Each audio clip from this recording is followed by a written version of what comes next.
Welcome, everyone, to the first in our series of Lunch and Learns on successful litigation strategies and techniques. Today's topic will be how to prepare persuasive opening statements and trial themes.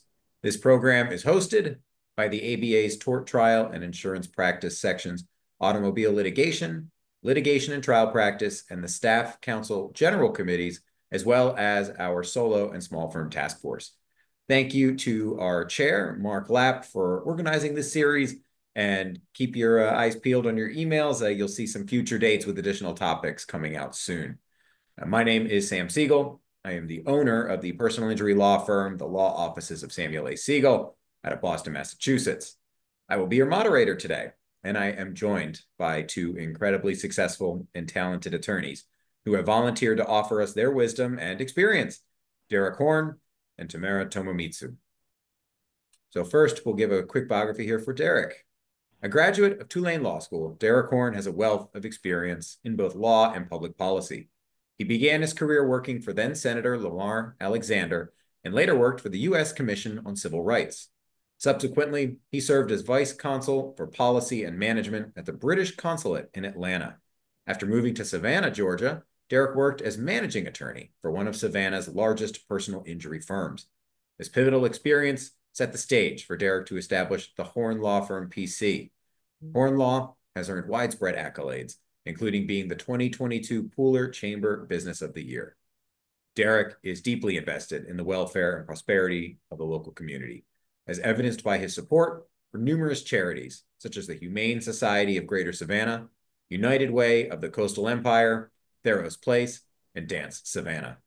He also lends his expertise to several boards, including the Pooler Chamber, Juneteenth Celebration Committee, and Gillard and Company. Our second panelist today is going to be Tamara Tomomitsu. She is a partner at Borden, Ladner, Gervais, a national law firm in Canada. Based in the Toronto office, Tamara has a civil litigation practice in which she defends traditional insurers, municipalities, multinational corporations, and insurance adjusting firms. Her experience covers traditional property and casualty claims, short and long-term disability benefits claims, and E&O claims. She is a former chair of the Automobile Litigation and Women Trial Lawyers Committees and is a former member of the TIPS Council. Before we begin, as I stated a little bit earlier, if anyone has a question for our panelists, please write it in the chat or use the question and answer function, and we will get to them either live or at the end during the question and answer portion of the program. Thank you, Derek and Tamara, for taking the time to share your experiences with us today. If you could, Derek, start us off by discussing big picture, how you craft a successful opening statement. Okay, and thank you, Sam. I'll start off with a quote. He could not hit a curveball with an ironing board. And that was Hall of Fame pitcher Bob Feller talking about Michael Jordan trying out for baseball. And I like that quote because A, it really does show me you should stick to your own sport, but also that it's humorous and it's something you can remember. And when I would say, first and foremost, when you're crafting open a statement, it's not going to do you much good if you don't A, know yourself, know what your style is and how you're going to present and what works for you. You also have to know the case. And if you haven't done purposeful discovery, including interrogatories and depositions, and you don't know your case well, you're not well organized with a trial notebook, going to an opening statement is going to be a little bit of a problem. I would say that opening statements are crucial in any trial because it's only one of three times that you can speak directly to a jury. Raw dire, and obviously the closing statement being the other as a civil litigator.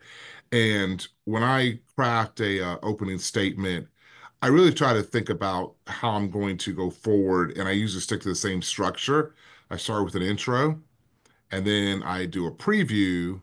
I tell a story. I try to undercut any particular arguments I think the defense is going to have.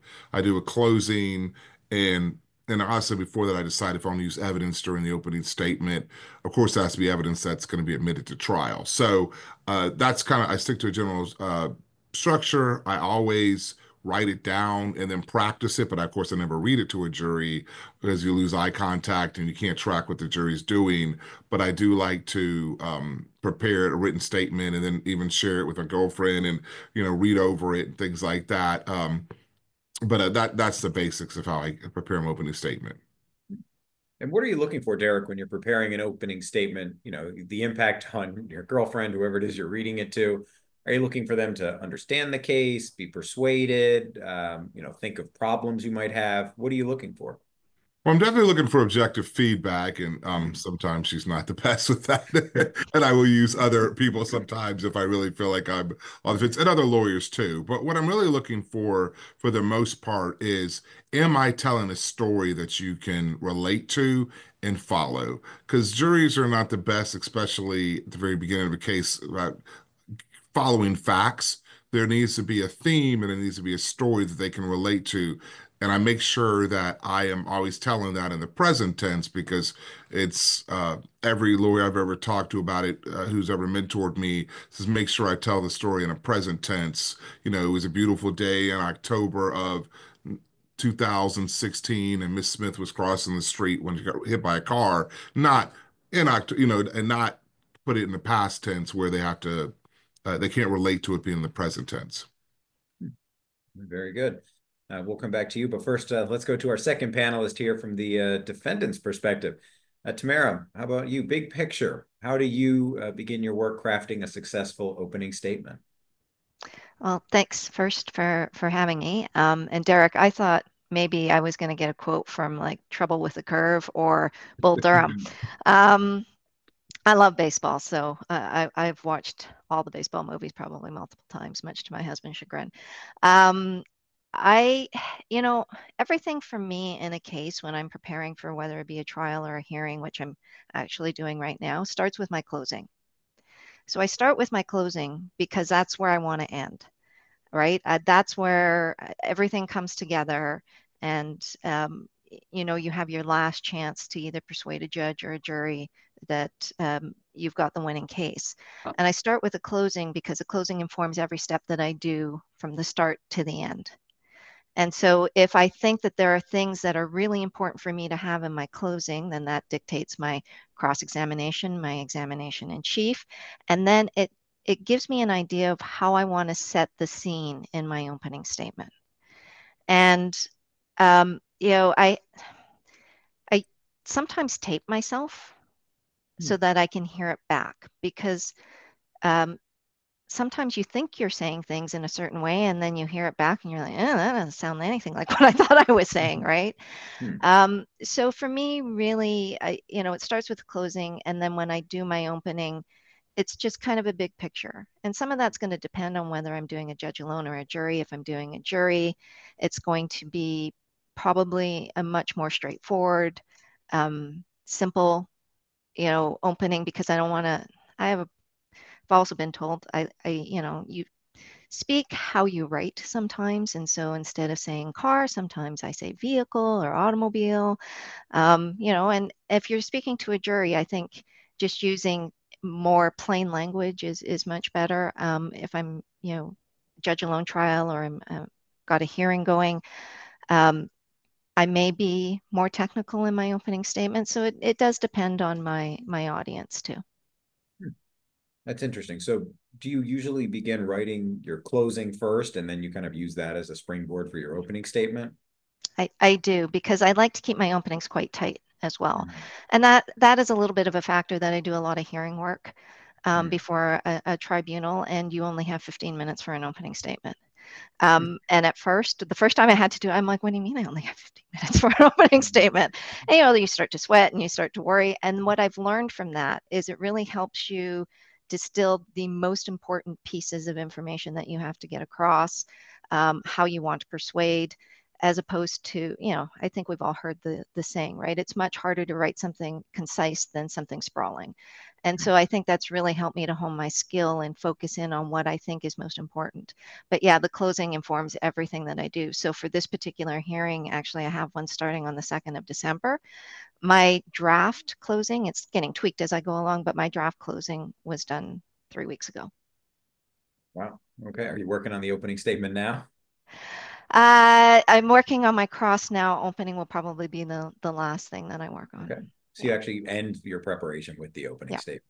Yeah, Okay. because by then all the pieces are in place, and then I know how I want to direct either the trier of fact or the jury as to where I want to go. Very good. So we'll turn back to you, Derek. As far as your opening statements go, can you give us any examples of a technique you've used, or one of these quotes you've used, or a funny anecdote? I think you said you kind of try to use humor or something memorable with the jury. Sure. Yeah. And of course, I want the jury to like me. I mean, that's a big part of it. But again, you have to be natural. And I'm adopted, so I want everybody to like me. So it kind of comes off like I want to be everybody's friend.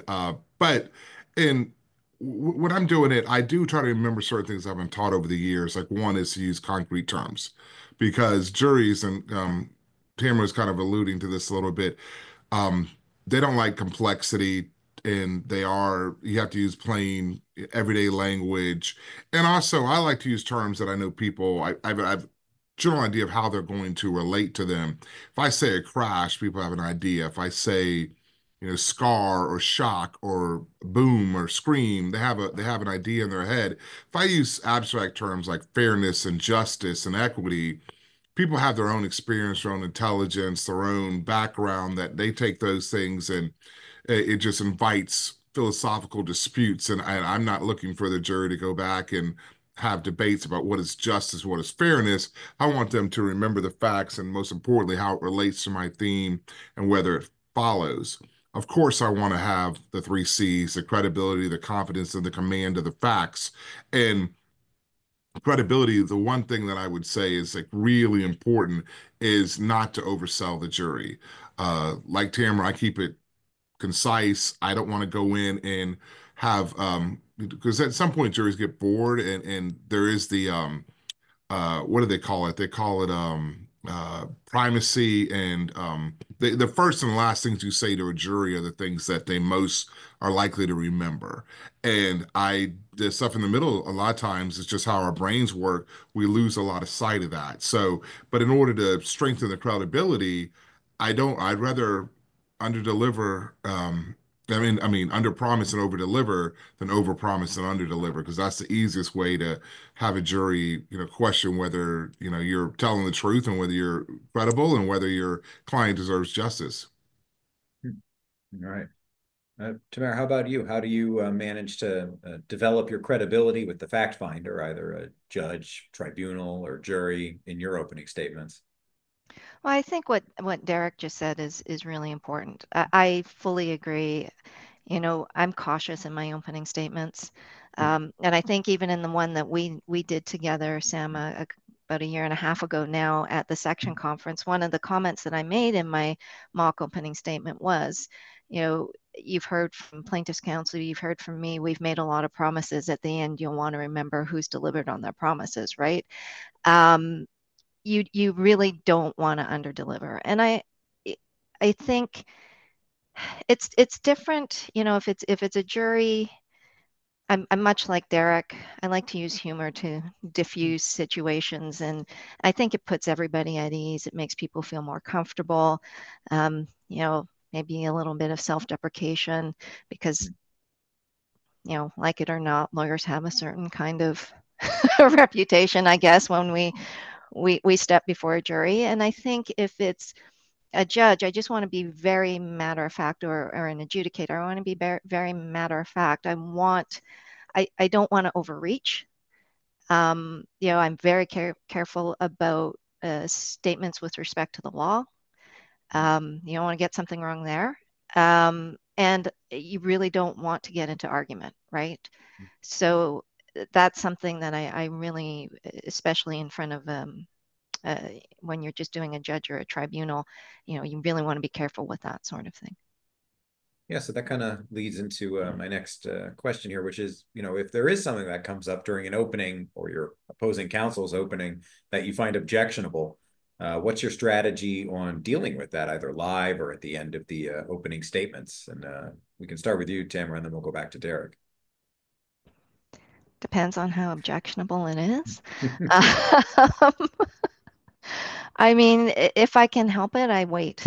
I wait until the opening statement's done, especially in front of a jury. You don't want to be getting up and making a mess of things and for them to sit there and get a wrong or bad impression of you, right? Your opening statement and how you conduct yourself in the first moments of a trial really, I think, gives a jury a sense of who you are. And if you're the person getting up objecting to everything that the other lawyer's saying, I'm pretty sure I have a good idea of what they're thinking of you, and it's not flattering. So if I can wait, I wait until the end of the opening statement, and then I make my objections. If it's, you know, if it can't wait, then you object. But for the most part, I have found that everything can pretty much wait because lawyers are really, they don't want to, they might skirt the edges a little bit, but they don't want to step over the line.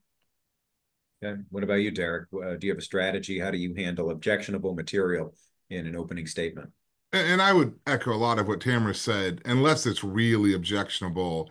Uh, in that case, a lot of times the judge is going to catch it anyway. The judges don't want you up there making arguments, even though I will admit that we as plaintiffs' attorneys are constantly trying to make arguments during, opening statements. But basically, any objection I've ever gotten most of the time, Hmm. as long as I say the evidence will show, and of course, I'm putting my own and the client's credibility on the line when I say that, but that'll get me out of any kind of argument objection, which is probably the most common objection you're going to get during a opening statement. And of course, if there's inadmissible evidence, well, then, that's something, depending on how, damaging it is to my case, well, that's something where I might, ask for a sidebar and, have a conversation. But unless it's something to that extreme, and also it does help to obviously know your judge and know if they're not going to allow to you to color outside the line, so to speak.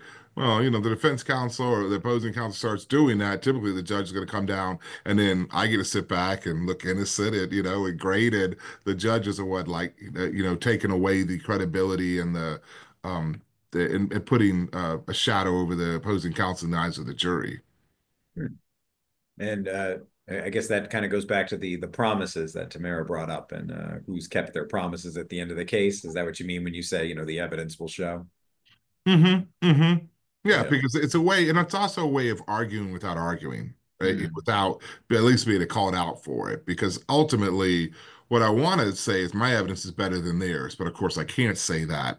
So I have to say the evidence will show, and if I can stick to that and prove that, and then also it sticks to the theme aspect of the case, because if it's not concise and memorable and easy for a jury to digest in the opening statement, if I'm drifting and all over the map with my theme, then they're not going to be able to follow me, and quite frankly, I'll probably be confused. So that's why I always try to use like really easy themes that are sometimes one word themes, or maybe like there's two Misties is a case that I had where I really got into the fact that there was a before and after the accident, and it was a nice simple theme for the jury to follow because they can relate to that and they can understand, well, that she was one way, and then there was an incident, and she was another way, and I like those simple themes, and they make it easier for the jury and also help you strengthen your credibility. Yeah. So Tamara, we have a question here. If you could repeat those three C's. The, Oh, I the think three that was C's. me. Oh, is that you, Yeah, Derek? Yes, Yes, yeah, I'm Derek. like, Three sorry, I don't yeah, think I C's. said anything about three C's. yeah. Yeah, I said credibility, confidence, and command. And that's Command. just something that when I was a young attorney, a older, wiser, smarter Hmm. attorney told me, because credibility is super important, obviously, because you're trustworthy with that jury. You have to build that relationship over the course of a trial. And a lot of times you don't have a lot of time. Sometimes it's a one-day trial. We have one hour in the morning, and then you have the trial and the afternoon, and then they're deciding who they want to believe. And then confidence, and that's just more about just it comes from knowing the facts of the case, knowing that you're well prepared, all the stuff you did beforehand. Um, Anything you do in life, whether it's athletics or music or arts, if you prepared ahead of time and you've done that well, you're going to have the confidence stand in front of a jury. You can't take a trial like it's a cramming like the last minute of an exam, although we all do cram, but there's a lot of preparation that goes in months before with the interrogatories and the request for admissions and doing all those things properly and having a well organized trial notebook where this is not a trial notebook segment, but having it in separate folders and having everything easily findable so you're not fumbling around in front of a jury and the judge is sitting there just kind of waiting for you to get the opposing counsel's looking at you. You want to have everything nice and at your fingertips. And then, your command and your presence, that all comes from being properly prepared. So, Yeah, no, that's great. That is some good advice.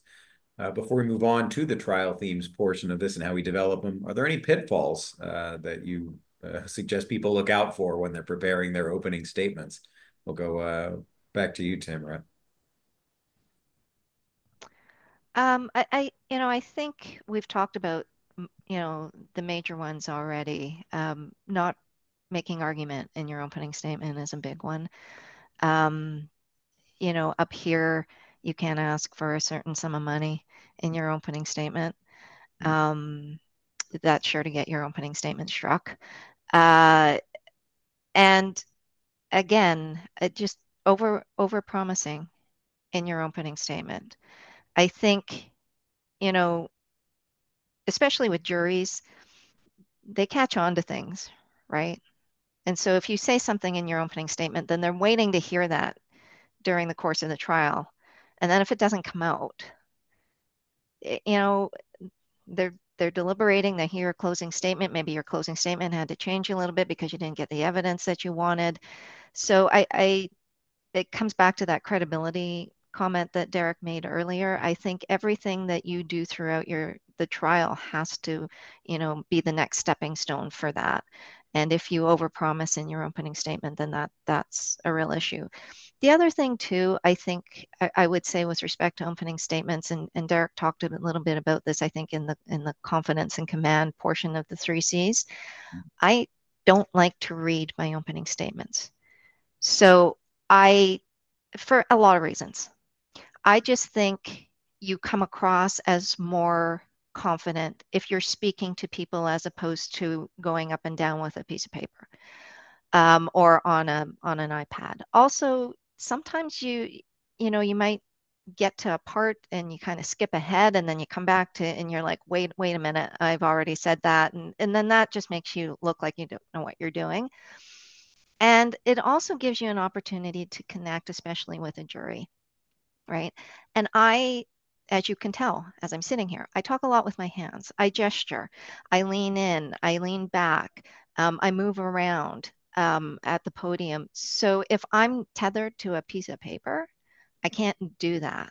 And I feel like that hampers my ability to connect with the person I'm trying to persuade. Yeah. So we have another question here. If you guys can give an example of what is an inappropriate argumentative statement that could go in an opening that might be objected to. You guys can think of an example. An example of when you're arguing, so I can say, the evidence will show that the defendant ran a stoplight and hit my plaintiff. I cannot say that uh, my evidence is better than theirs, and that this is a it's I'm trying to think of bad examples, and hopefully I don't have any in my not too many in my career. But for instance, you can say that the defense wants to put up a doctor. You can say the evidence will show that the doctor failed his medical boards 3 times, but I can't say straight out that this is a bad doctor, because that's argumentative, and that would get me in trouble. Okay. Tamara, any examples of arguments you've heard in opening statements that have been objectionable? Not off the top of my head. See, I'm getting old. My memory goes. Hmm. Not off the top of my head, but I think something just did come to mind. Mhm. Um, and Derek alluded to this a little bit earlier. I think in terms of a pitfall of an opening statement, you never want to talk about something that you don't have an agreement on being admitted ahead of time, right? So you might have surveillance evidence. You might have evidence off of a Facebook page or a social media page, and you want to have those conversations with your counsel ahead of time before just sticking them in your opening statement because, that could lead to troubles down the road. It may lead to an objection. But that's something else. I think we just assume that we have it, so we can use it. But there are evidentiary rules that you have to follow. And if you have consent from co-counsel or opposing counsel, excuse me, to talk about those things, and that's one thing. But yeah, certainly you just don't want to assume that it's going to go into evidence and then something happens down the road. Yeah. So what do you do then with a piece of, potentially challenging evidence you have? Do you just not bring it up in your opening? What do you do with it? If it's challenging, then I probably would wait until we deal with it in the course of the trial. I just don't, like I said before, your opening statement is your first opportunity to speak to the judge or the jury, and the last thing you want is for everything to go off the rails on the first day of trial. Okay. Better to be safe than sorry in front of the jury. Exactly. Exactly. This is the one place where you don't do it. What's the phrase? You do it first and then seek forgiveness later. Yeah, you don't do that on the first day of the trial.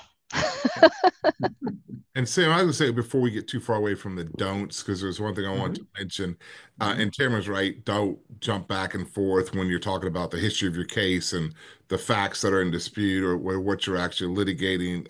You don't want to be jumping back and forth with that because that gets confusing to a jury. But also, I've seen young attorneys do this, and I'm sure I did when I started off. I started off with a lot of fluff at the beginning of opening statement about, thanking the jury for their time and introducing my co-counsel and explaining why I'm going to be giving them an opening statement. Nope, skip all that and just get right to the meat. Don't do the fluff, because the jury's only going to be a pay attention. Any of us can only pay attention for so long, and they're going to remember the first things you say, and the first thing you say needs to really be the things that you want them to remember, and you don't want them necessarily to remember the name of your co-counsel or why they're hearing the opening statement, or a thank you, because that's really not going to help you win the case. Yeah, very good. So we have another question here. The question refers to the Illinois courts make it against the rules to say to the jury, put yourselves in the plaintiff's or defendant's shoes. I think many courts have this prohibition. So would you address that? Would you rely on the court to address that? Would you object in the moment, or would you object at the end? Tamara, looks like you're raring to go on this one. Yeah, I mean that's a no-no, right? At least I think it is in a lot of places. It's a no-no. So I would object to that at the end, and let the judge then instruct the jury on that. Again, I don't want to get up if it's not absolutely necessary. And that's the type of thing that is a no-no for lawyers, but a jury might not really understand why you're getting up and you're objecting to it in the moment. So again, it's judgment. A lot of this is judgment too, right? You're watching the faces of the jurors, you're watching the judge. You're trying to deal with everything in the moment, which is why trials can be so stressful and hearings can be so stressful. But some of that's judgment. If you feel absolutely that you need to deal with it in the moment for whatever reason, then deal with it in the moment. But I would generally deal with that at the end. Okay. Derek, any further thoughts on that? No, just to echo that, yes, I'm watching the jury, and that's one of the nice points of like doing opening statement. And uh, obviously, when I'm talking, I get to talk to the jury, and I get to get feel their energy and how they're responding. And if Tamara was, the opposing counsel, first I'd be scared, but also if she was the opposing counsel, she was talking to the jury, I would be watching the jury and how they're responding to her, and I see she's covering outside the line, so to speak, but she's if I really feel like they're leaning over and just kind of eating up every word she's saying, I might say, hey, I need to put a stop to this. But if I can, and also about knowing the judge too, if I think the judge is going to correct that later or, address it, then I'm not going to worry too much about it.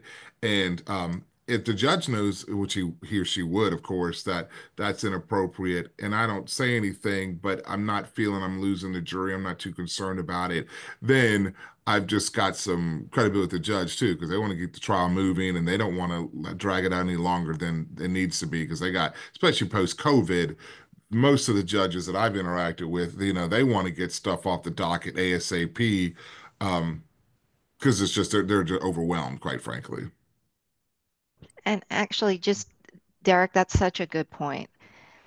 You are trying a case in front of a jury, but the judge is still in the courtroom, and the judge is going to rule on a lot of things during the course of a trial, and gaining credibility with a judge is really important in those circumstances. That was a really great point. Yeah. So let's move on now to talk about some trial themes. So Tamara, if you would start us off, how do you start to develop your trial themes? What is your process? Again, it all goes back to my closing, and then I go backwards. But in terms of what I might say in an opening, I've done the um, before and after kind of theme that Derek talked about. I've done the you need we're building a house, and every brick is a piece of evidence kind of theme, right? Like I try, especially with a jury, I try to figure out what I think might keep their attention and develop the theme accordingly. So, I you don't want to get too technical. You don't want to lose the jury. So something that they can understand. I don't want to say this inappropriately. Not that they can understand, but that resonates with them, I think is the more appropriate phrase. Something that they can connect with. And, everybody knows what it looks like when you build a house. There you have to have the foundation, and then, you frame the house, and then all the pieces go together, and then you put the roof on. And so, sometimes I find that a real great theme to put forward in an opening statement when I've got a jury, because I'm trying to lay the foundation in their mind so they can see all the pieces being put together. And if there's a hole, right? We have a hole in the roof. Somebody didn't put a window where it's supposed to go, so there's a hole in the side of the house. We can come back to that in the closing. So I try and tie my theme and my opening to what I want, in my closing. And so the two things then connect especially for a jury. Yeah. So if you're framing it like, building a house, are you framing that as in the plaintiff has the burden to build the house, and then at the end, do you point out, well, I think there might be some holes in the roof? How do you Yeah. use that then at the end? Yeah, that's it. That's exactly right. Right. Mm-hmm. It's plaintiff's burden to prove. Mm-hmm. Um, they have to lay the foundation, then they're going to frame it. And at the end of the day, are we going to have holes? Or is everything going to look the way it's supposed to look? Or is the chimney going to be, on the side of the house instead of on the top of the house? Those types of things. Things, again, you get a little bit of humor, but visually, because people, I think, I don't know. I learn better visually than I do listening, right? So if I can create something for them to think about as they're going through the trial, I just think that helps them put all the pieces together at the end of the day, because they're going to hear a lot, right? Like 1 day trials, they happen here, but most of our trials here are 10 days to 6 weeks. And so a 6 week trial, a jury's heard a lot of evidence. So you want to do the thing that allows them to put it all together as easily as possible, because they're going to hear a lot that's, let's be honest, doesn't matter. And then they're going to hear pieces that really, really matter. So where do you need to focus your attention? And how, if at all, do you change your techniques if it's in front of a judge or a tribunal instead of a jury, for as far as a theme goes? So for example, the one I'm getting ready for right now, you know, it's, it's a simple case and yet a very medically technical case. It involves an amputation, an infection, a pre-existing infection before the incident, osteomyelitis of the bone, infected hardware. There are a lot of moving parts. And so for me, it's how do I get my adjudicator from point A to point B as simply as possible? And that's what I want to do, because so then I create my opening based on, I want you to start here. This all happens, then this happens, and this is the end result. And so you can draw, I think about a little bit, and this is a closing argument, but I don't know if anybody's seen On the Basis of Sex, which was the Ruth Bader Ginsburg movie. And she says, and you can draw a straight line from Maya Bradford to here, and all the way to my client. And that, resonated with me because it's where I need to get my adjudicator. So for my opening statement, I don't want to cram it in with a bunch of technical jargon. I want to make it as simple for them and get it in his or her mind from the outset. Okay, so this is what this is about. And I need to pay attention to this, I need to pay attention to this, and I need to pay attention to this, as opposed to the 90 things in between that we will talk about through the course of the hearing. Okay. We do have a question for you here, Tamara. The question is, as a defense attorney, how do you deal with a very, likable and severely injured plaintiff when you're dealing with an issue of like apportioning fault or asking the jury to find fault with someone who's been very badly hurt and is likable? Settle ahead of time. Um, I mean, listen, I say that, but that does that, that plays a big part. Credibility of a plaintiff plays a big part, and that's part of my assessment to my client at the end of the day, right? But in terms of dealing with a very likable plaintiff, there's nothing you can do about it. They're likable. A jury is going to connect with them. So you have to find, I don't want to say necessarily the antiseptic version, but you have to find the most logical assessment, setting aside, you may like the plaintiff, they may believe the plaintiff on these grounds, but the evidence is ABC. What's that straight line? What's the easiest piece? Because if you get mired down in trying to, impugn somebody's credibility when you know that they're likable, that's not going to help you. So again, you have to kind of take a step back, kind of look at the big board, and then figure out, the pieces that you have to prove and make it as simple as possible. I think this is probably a theme that Derek and I have, like simple, simple, simple, simple. Even when it's really, really complicated, as simple as you can make it. Yeah. So Derek, let's turn to you now in the plaintiff's perspective. How is it that you start to develop your trial themes? Well, everything's got to be specific to the case, right? And it has to be related to the evidence. And the evidence drives my theme. And let's say a client, was struck by somebody driving a car and they were negligently speeding, negligently running through a red light, negligently on the phone, would be great. But I'm not negligence in the legal theme. That's, that's not what I'm gonna that's a legal theory. It's not a theme. Now, I might turn that into something that uh, an ounce of prevention is worth a pound of cure, or the defendant has refused to accept responsibility, or the defendant violated law that's meant to protect the public from, like you, from harm, right? Well, I wouldn't say like you, but like from harm. And then that is uh, that's how you turn a legal theory into a something that the jury can relate to and build a theme. And the question I asked myself, and I was talked about, I tested out on people, is it consistent? And I asked him at the end of it, was I consistent? Was it easily remembered? And did you feel like it was well delivered? And if they can answer yes to all three of those, and sometimes I do watch myself too.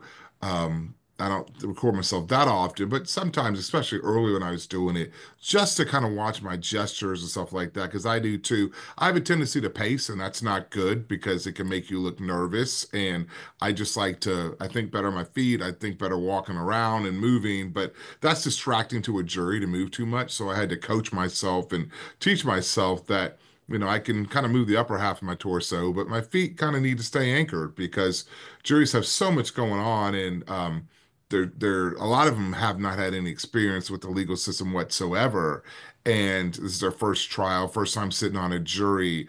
I want them to listen to the theme and not be distracted by everything else. So that informs a lot of how I come up with my themes. And again, I think I said earlier, I think I mentioned this, that I like my themes to be really short, like the two Misties, or indifference or accountability, just kind of short, uh, pithy, reckless, just words that really strike home, that are not necessarily they're not going to remember, a 30-word phrase, right? So that I don't want them to hear that. So I just, there was a drink drive death, right? That's very pithy and very to the point. And if that's the first words out of your mouth, jury that they're going to remember that. That's the first thing you said, and that's the type of theme that I like to try to drive home. Yeah, I was going to ask, how do you present your themes, Derek? Do you do that at the opening? You kind of said you got rid of the fluff at the beginning of your openings. So would you walk up to the jury and just say, drink, drive, death? Like, is that how you would begin your I opening? said, yeah, if it was if I thought it was and again, there's a lot of, I mean, you're figuring some of this out doing voir dire, not what you're going to say in the opening statement, but exactly how you're going to present the very first couple sentences of your opening statement. I'm looking at the jury and who's on there and who I was able to get struck and who the other counsel got struck and who I think I'm left with. But I do very often just like, and I also, and that's common in our language and our diction. People like things in threes. I don't know what it is. But a government of the people, for the people, by the people, right? It's just we resonate and we listen and we hear and we think in terms of threes. And so if I can come up with a nice little theme, 3 words, and I think it's going to resonate, I always start off uh, my very first statement and just say, "Hey," I open a statement and just say, "Hey, guys, this is what I want you to remember. These 3 words," and then I get into the story and trying to knock down the opposing counsel's arguments, anticipate them, and my closing. But my intro sometimes is just it needs to be concise, it needs to be powerful. Um, I remember one time I was looking back at an old opening statement. This is a case about an extreme athlete whose passion in life was taken from her by a careless driver looking at his phone. And that's concise, it's powerful, I think, and it gets straight to the point. And everybody who's sitting in the jury box and the judge have heard what the case is about from my point of view. And then it's my job, of course, to make sure the evidence fits that theme. All right. What about you, Tamara? How do you present your theme to the jury? Do you also open with it? Do you repeat it? How do you work that in? I open with it. Mhm. It again, you come back to this, I come back to this house theme. You start, not to be too, no, punny, but you start laying the bricks, right? So you start from the very beginning. Again, you want to tie it from the beginning, your theme from the beginning to the end. You need something that unites your whole case. So you start with it at the beginning, you come back to it at the end. The jury starts to see how everything kind of fits together. The judge sees how everything fits together. um, and I want to get people from point A to point B in as straight a line as possible, despite everything else that they're going to hear and everything else that's going on. And so, I think what Derek said um, makes a lot of sense. People like repetition. You keep saying it enough, right? It starts to embed in people's brains. They start thinking of it in that way when they start to hear evidence. So I think what we always have to remember, your opening statement is the first opportunity that a judge or a jury is going to get to hear you open your mouth and speak. Make it worth it, right? It really is. You just don't get bogged down in all of the stuff that you think you need a jury to hear and try and figure out what you want them to hear. There's a really distinct difference between the two, right? And so again, coming back to that idea, it takes a lot more um, thought, preparation, deliberation to put together something that's concise, that gets your point across, than something that's rambling. And I have sat through opening statements that are really long. And if I'm starting to lose interest, you better be certain that the jury's starting to lose interest, right? So make it snappy, make it concise, and just make sure you're confident in what it is that you're saying, because again, it's the first opportunity that they get to see you, and first impressions do make a difference. And Sam, if I could just piggyback on that, there is a Please. lot of scientific research that says that juries use the themes as their mental organizer. So if you come and tell them, hey, drink, drive, death, then that's that they're going to hang all the evidence or lack of evidence on that tree, so to speak, and then the evidence becomes the ornaments on that tree, but that becomes their tree for their mental thoughts. And you definitely want to pick a good theme, because if it's a shoddy thing and you're putting evidence on it that doesn't really fit, nobody hangs ornaments on a, side of a house, right? So it's got to be a good theme. It's got to be appropriate for the case. And that is how juries really kind of, they deliberate in themes, and that becomes their mental organizer. And they literally look for evidence that fits that theme or doesn't fit the theme as they go through the case. It's a lot of research on that. Yeah, so we have another question coming in here. At what point during your development of the facts or the trial prep do you start to build your theme? When do you kind of come to that framing device, that tree, Derek? Well, it's a very interesting question, because when do I start to develop it is honestly when I sit down and talk to the plaintiff and I do the intro. That's when I really first start thinking about it. I'm actually, even though it may be a year and a half or 2 years before the trial, I'm actually thinking about it that early. Not that it's going to be the same theme, not that it's not going to be go through several iterations and revisions. It's just that if I'm looking at an old lady who was crossing the street and got hit by a drunk driver, and she's telling me her story, I am beginning to think about the theme from, her point of view, and the facts that would support a theme that I think would lead to either a good settlement or a good verdict. If it's a kind of a minor fender bender in a Chick-fil-A parking lot, my theme might be a little bit different. I just recently had a case that I was working on where uh, it was not a serious injury case. Someone had just got an 18-wheeler kind of backed into the person, and they were, had basically a sprained ankle, for lack of a better term. But the sprain was severe enough that the individual could no longer work as a police officer. So the theme of the case became, a change in career, even though the medical bills weren't substantial and the injuries weren't that substantial. The fact that that individual had to take a slightly less paying job, a few dollars an hour, but you take a few dollars an hour, multiply that over a long enough time span, it does become pretty significant. And that was the theme based on as I'm doing the intake, talking to the person, and as soon as they told me that they were no longer be able to be a police officer because they couldn't get out of a car, she felt like she'd let some people down, or I mean her fellow officers, because she couldn't chase down a defendant. And that really impacted her, and that became kind of the theme of the case. So it's really from the very beginning. But yes, of course, as facts and evidence comes out, and certainly during the deposition, a lot of times I've changed my whole theme, because I've been like, uh-oh. Indeed. Tamara, how about you? When do you begin to develop your trial themes? How do you do that process? When I get the file from my client and I start going through it. So I look at, liability, I look at damages. Sometimes I don't have much in the way of damages documentation at the outset. So I start looking at it and I start thinking, okay, do I have a liability argument? If I do, what do I want this to look like? Because again, when you start thinking about it in a certain way, then it informs what evidence you want to get out. We call it discovery, you call it deposition, same thing when you question the other side, right? The pieces of evidence that you need to build the structure for the theme that you're putting forward. And I had a case maybe about 8 years ago now, and it I read the file material and I'm like, okay, this was about a fight. This was not about a motor vehicle accident.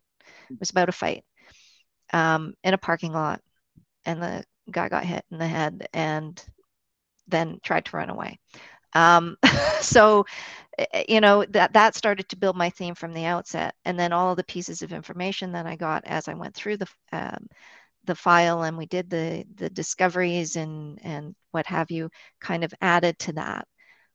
Sometimes you have to tweak the theme as you go along because what you think is initially it's still that, but maybe something just a little bit different. So you tweak it. And as Derek said, sometimes you start it and then you get halfway through and you're like, oh my gosh, this case isn't what I thought it was at all. Once you get the deposition evidence and once you start getting the expert reports and things go sideways. So But I think if you come in and you start thinking about it at the outset, it just informs everything that you do with the file moving forward. So if you don't think about it at the outset, I feel like you're kind of, you have a bag over your head and you're just trying to punch your way out, as opposed to sitting there and thinking about the pieces of information that you need as your file goes along to get to the ultimate conclusion. And as I said, sometimes you have to tweak it, sometimes it goes sideways. But if you don't start out with a certain structure and a certain idea of where you want to go with something, then everything is just kind of chaos. Some people work with chaos. I am not one of them, but some people it works. Yeah. So let's see. We're going to try to get to everyone's questions. We got several coming in here. So Derek, question for you. How do you find your themes in sets of three, such as your drink, drive, and death? Do you just kind of rehearse it in your head? How do you develop that kind of pithy, sets of three? Well, I do it if I can, right? I'm not saying that every theme I've ever had has been three words, but I just feel like duty, honor, country, for example. There's certain things that we hear that we just relate to that really resonate with people. And this is just known through Tamara's talked a lot about how important it is for repetition, and we talked about primacy and recency. I was trying to think of the term earlier, but yeah, the first thing you hear and the last thing you hear, are the things that you remember the most. So, and it just so happens to be that people think in threes, they hear in threes, they listen in threes. So, if you could come up with something that is a three-part triad, then it's worth doing. But I don't shoehorn it. I don't force it. If it's not something that makes a lot of sense, I don't do that. But generally, I think because of the way our brains work, it pretty comes pretty natural if you take some time to do it. And again, I will spend as long as it takes to come up with a theme that I'm comfortable with, because you have to be comfortable with the theme. Because I'll tell you one thing, if you don't believe it, there's no way a jury's going to believe it. Yeah, that makes sense. So I think we have time here for a final question from the audience.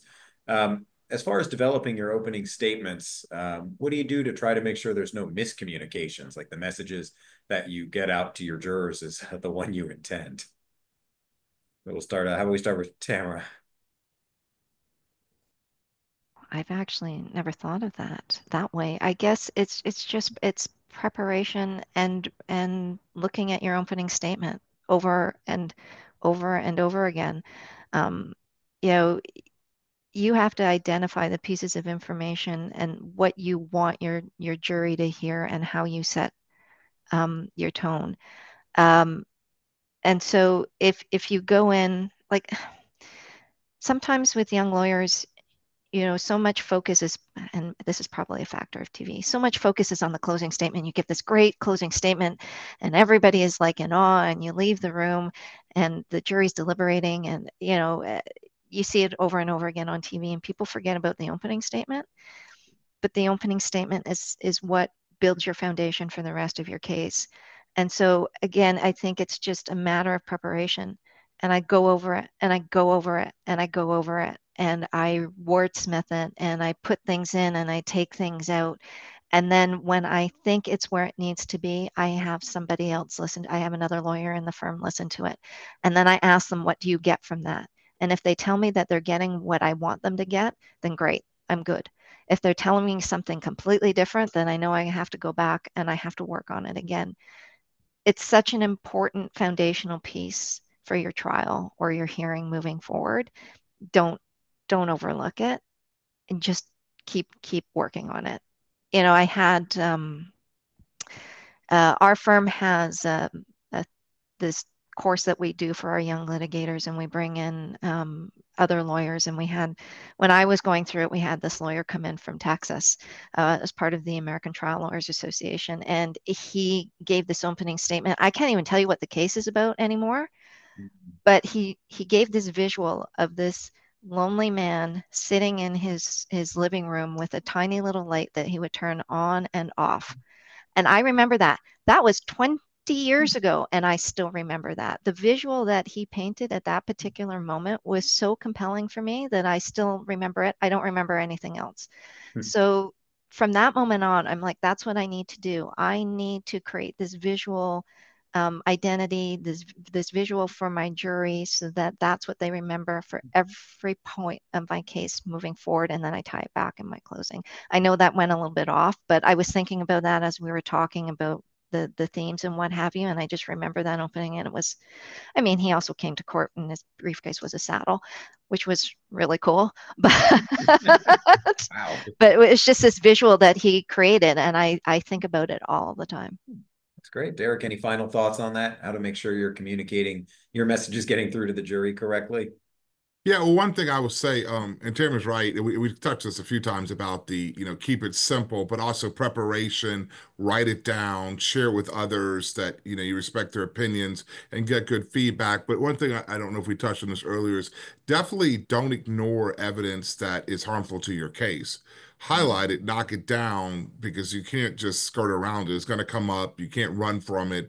It's there. You can bet the other side is going to bring it up. So you definitely want to do that. And by getting in front of it, you get comfortable with, you start thinking about it ahead of time and looking at the case from their point of view and what potential elements and claims that they're going to be trying to bring to the case and defenses. So it helps to preposition your mind to think about that and address it early.